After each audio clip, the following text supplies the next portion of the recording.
Forget everything you think you know about what just happened in Saudi Arabia. Let me be clear about something that officials in Washington and Riyadh are desperately hoping you will not understand. What occurred in the early hours following that carefully staged summit was not an isolated incident. It was not random terrorism. It was not the work of disorganized militants. What happened was a precisely coordinated military strike against critical Saudi infrastructure that demonstrates capabilities no one in the Western media wants to acknowledge exist. And it happened within 6 hours of the summit documents being signed. 6 hours. That is not coincidence. That is a message.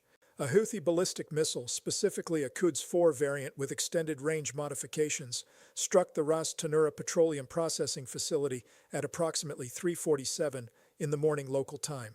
Not a refinery in the desert, not a remote pumping station. Ras Tanura, which processes over 6 million barrels of crude oil per day and sits at the absolute heart of Saudi Arabia's energy export infrastructure. The missile penetrated Saudi air defenses, American-supplied Patriot batteries that were supposedly positioned to provide layered coverage over exactly these critical nodes, and delivered its warhead with sufficient accuracy to ignite storage tanks containing refined products awaiting export. Before dawn, secondary explosions had spread fires across a facility complex covering over 25 square kilometers. The flames were visible from commercial satellites by first light. Having spent decades in military intelligence, having served in environments where I analyzed exactly these kinds of capabilities and targeting decisions, I need you to understand what you are actually looking at here. This was not luck. This was not symbolic. This was demonstration of technical capability, operational intelligence, and most importantly, strategic calculation that fundamentally changes the security architecture of the Persian Gulf. And almost no one in positions of authority wants to say that out loud because the implications are absolutely terrifying for the way we have structured our entire regional posture. The summit that concluded just hours before this strike brought together Saudi leadership with representatives from 6 Gulf Cooperation Council states to announce what was being presented as a historic security framework. The official statements emphasized unprecedented cooperation, integrated air defense systems, intelligence sharing mechanisms, and explicitly invoked American security guarantees as the foundation of regional stability. The photographs showed handshakes. The press releases used words like ironclad and unshavable commitments. Western media coverage treated it as diplomatic progress, another step toward containing Iranian influence and building what officials keep calling a Middle Eastern NATO. Then the missiles flew. Multiple launches were detected by American early warning systems operating in the region. At least 4 projectiles were tracked on ballistic trajectories originating from Houthi-controlled territory in Yemen. 3 were reportedly intercepted by Saudi air defense batteries, though independent confirmation of successful interceptions remains limited, and the Saudis have every incentive to inflate their defensive success rates. But that 4th missile, the Quds-4 that hit Ras Tanura, it got through. And the facility that represents the single most valuable piece of petroleum infrastructure in the Saudi kingdom was burning before the summit delegates had left Riyadh. Let me walk you through exactly what the Quds-4 represents from a technical standpoint, because this matters enormously for understanding what just happened. The Quds series traces its development lineage back to Iranian Shahab and Qiyam missile programs, with substantial technical modifications implemented by Houthi forces using components and expertise provided through supply chains that Western intelligence has spent years trying to interdict without notable success. The Quds-4 specifically represents an extended range variant achieving operational reach, approaching 1,500 kilometers, which places virtually every significant target in Saudi Arabia within engagement envelope from launch positions deep in Houthi-controlled mountainous terrain in northern Yemen. The guidance package on these systems has evolved substantially over the past 3 years. Early Houthi ballistic missiles demonstrated circular error probable measurements, meaning the radius within which 50% of missiles would impact, ranging from 500 to 1,000 meters. Adequate for striking large area targets like air bases or urban zones, but insufficient for precision engagement of specific facilities. The Quds-4 incorporates what intelligence assessments suggest is GPS-aided inertial guidance with possible terminal radar homing for large reflective targets, reducing CP to approximately 50 to 100 meters. That level of accuracy transforms the weapon system from a terror weapon into a genuine precision strike capability against point targets like processing facilities, power generation stations, or desalination plants. The warhead configuration on the variant that struck Ras Tanura almost certainly utilized a penetrating fuse designed to detonate after initial impact rather than on contact, maximizing the probability of breaching containment structures and igniting stored hydrocarbons. The explosive payload itself ranges between 500 and 750 kilograms of high explosive depending on specific variant and range optimization, which provides sufficient energy to rupture storage tanks, sever pipelines, and initiate cascading secondary explosions in densely configured petroleum infrastructure, where one ignition source can rapidly propagate across connected systems. Stay with me because what I am about to tell you about the targeting logic here reveals strategic calculations that should deeply concern anyone who thinks they understand Middle Eastern security dynamics. Ras Tanura was not chosen because it was convenient or because it was the only target within range. The Houthis, and by extension their Iranian technical advisors and intelligence sources, had dozens of potential targets across Saudi Arabia that could have been struck with similar probability of penetrating air defenses. They chose Ras Tanura specifically because of what it represents economically and symbolically. Economically, Ras Tanura processes roughly 8% of global oil exports on a given day. Damage to the facility does not just affect Saudi revenue streams. It immediately impacts global petroleum markets, insurance rates for Gulf shipping, and the risk calculations of every international energy company with operations in the region. The strike occurred during a period when global oil markets were already experiencing price volatility due to production decisions and demand uncertainty. Adding a demonstrated threat to critical Saudi infrastructure creates an immediate risk premium that translates to billions of dollars in market capitalization shifts within hours. But the symbolic dimension matters even more than the economic one.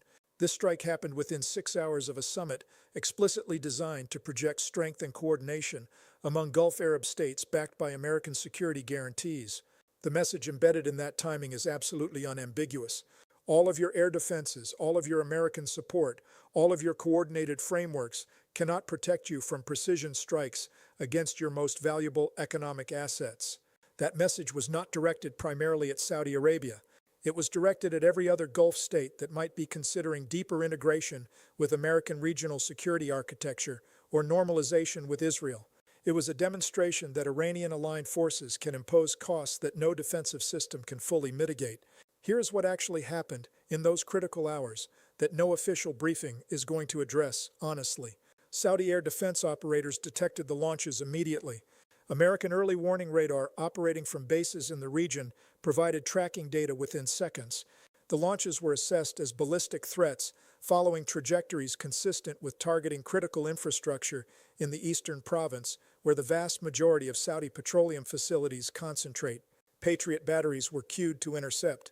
But here is where the technical realities that no one wants to discuss become absolutely critical. Patriot systems were designed during the Cold War to intercept aircraft, and later evolved to engage tactical ballistic missiles, like Iraqi Scuds, during the 1991 Gulf War. They were not optimized for engaging the kinds of threats they now face in the Middle East. The engagement envelope, meaning the range and altitude parameters within which the system can successfully prosecute targets, creates gaps that sophisticated adversaries understand how to exploit. The radar cross-section and flight profile of modern short-range ballistic missiles, particularly those using depressed trajectories or maneuvering warheads, present challenges that Patriot batteries struggle to address consistently. When you examine the actual performance data from Patriot systems defending Saudi Arabia over the past 5 years, the picture looks very different from official success rate claims. During the sustained Houthi campaign against Saudi targets beginning in 2019, independent analysis of video evidence, satellite imagery of impact sites, and pattern analysis of claimed versus confirmed interceptions suggests that actual success rates fall somewhere between 30 and 50% against these types of threats. Saudi officials claim much higher rates, above 85%, but those claims rely on counting any interceptor launch as a success rather than requiring confirmed destruction of the incoming threat. So when 4 missiles were launched targeting Saudi infrastructure and the Saudis claim 3 were intercepted, the baseline probability suggests that 1 to 2 missiles actually got through air defenses.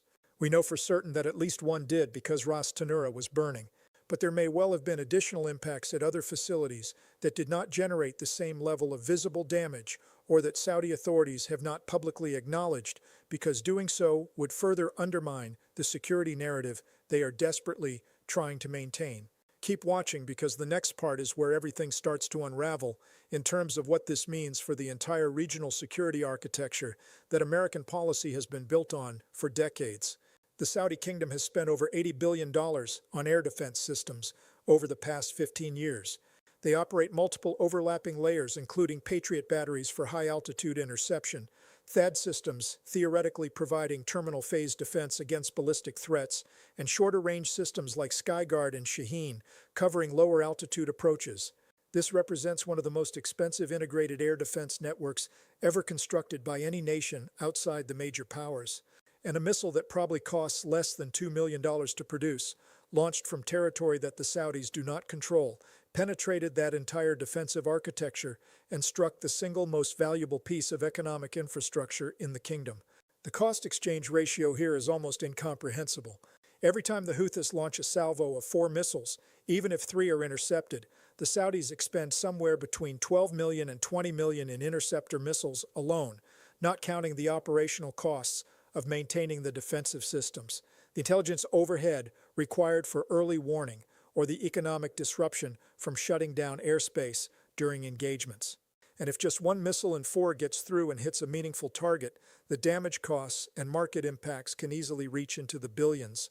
This is not sustainable, and everyone involved in planning Middle Eastern security policy understands that it is not sustainable. But no one wants to say that publicly, because the implications force a complete reassessment of whether the current approach has any viability whatsoever. If Saudi Arabia, with unlimited funding and complete American support, cannot protect its critical infrastructure from missile attacks launched by what is nominally a non-state actor operating from one of the poorest countries in the region, then what exactly is the American security guarantee worth? What does it mean when officials talk about ironclad commitments to defend partners against external aggression? Let me tell you what this really means in terms of strategic calculations that are happening right now in capitals across the Middle East. Every Gulf Arab state that watched this strike is reassessing their own vulnerability. The United Arab Emirates operates similar critical infrastructure concentrated in relatively small geographic areas. Kuwait's oil facilities are even more concentrated than Saudi Arabia's. Qatar's liquefied natural gas export facilities represent virtually its entire economic foundation and sit exposed on the coast within easy range of Iranian missiles or proxy forces. Bahrain hosts the United States Fifth Fleet headquarters on an island that offers essentially zero strategic depth against missile attack. All of these states have spent the past decade being told that integration with American security architecture, procurement of American defense systems, and coordination through frameworks like the one just announced at the summit would provide protection against Iranian aggression or proxy attacks. And within 6 hours of the latest iteration of that framework being formally adopted, a critical Saudi facility was burning after a successful missile strike. The credibility damage to the entire American regional security posture is absolutely catastrophic, even if no official statement is ever going to acknowledge that reality directly. Now let me walk you through what happens next, because the consequences are already cascading through multiple levels of regional dynamics. First, at the immediate tactical level, Saudi Arabia is going to be forced to divert substantial additional resources to protecting critical infrastructure. This likely means deploying additional air defense batteries around key facilities, which spreads the existing defensive network even thinner and creates new gaps that adversaries will identify and exploit.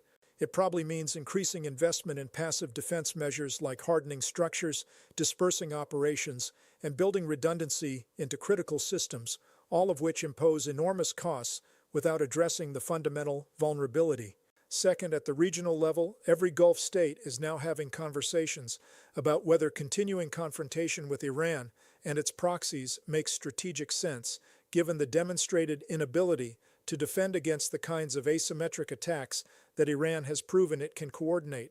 There will be quiet diplomatic feelers extended, back-channel communications reactivated, and assessments made about whether accommodation with Iranian interests might provide better security than continued reliance on American defensive systems that keep failing at critical moments. This directly undermines American strategy for the region, which depends on maintaining unified Gulf Arab opposition to Iranian influence. Third, at the great power level, this attack demonstrates to China and Russia that American security guarantees in critical regions are not functioning as advertised. Both powers have been working to expand their influence in the Middle East by offering alternatives to American partnership. When Saudi Arabia cannot protect its own core economic interests despite hosting American forces and operating American equipment under American coordination, that creates an opening for competitors to offer different approaches. We should expect to see accelerated Chinese engagement with Gulf states around security cooperation and Russian offers of air defense systems as alternatives to failed American platforms.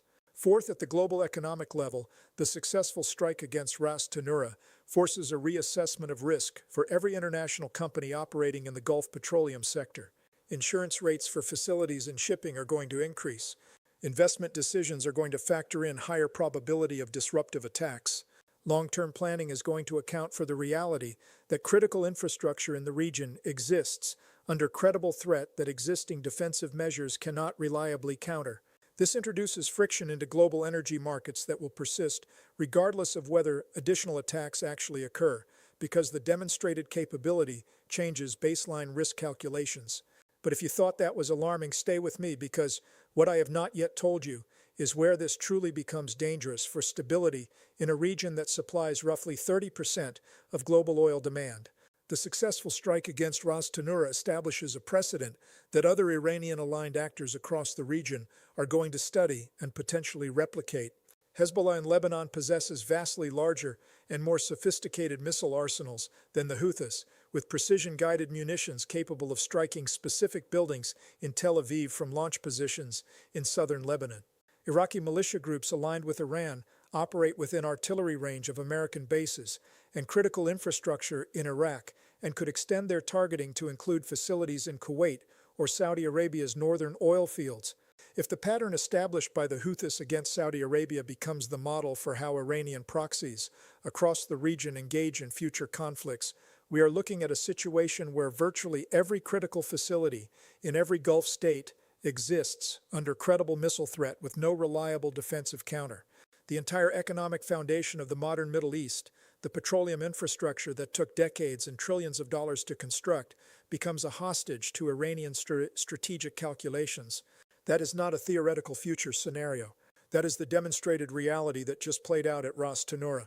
I am not offering predictions with certainty here because the situation remains extremely fluid, and decisions being made in the coming days by leadership in Riyadh, Washington, Tehran, and other regional capitals will determine which trajectory we follow. But I'm obligated to tell you the truth as I see it based on decades of analyzing these kinds of situations. The current American approach to Middle Eastern security, which depends on expensive defensive systems protecting vulnerable infrastructure while attempting to maintain confrontational posture toward Iran, has been demonstrated to be fundamentally inadequate. Not inadequate at the margins, not inadequate in specific circumstances, fundamentally inadequate at its core premise. The strike that occurred in those early morning hours after the summit was not an ending.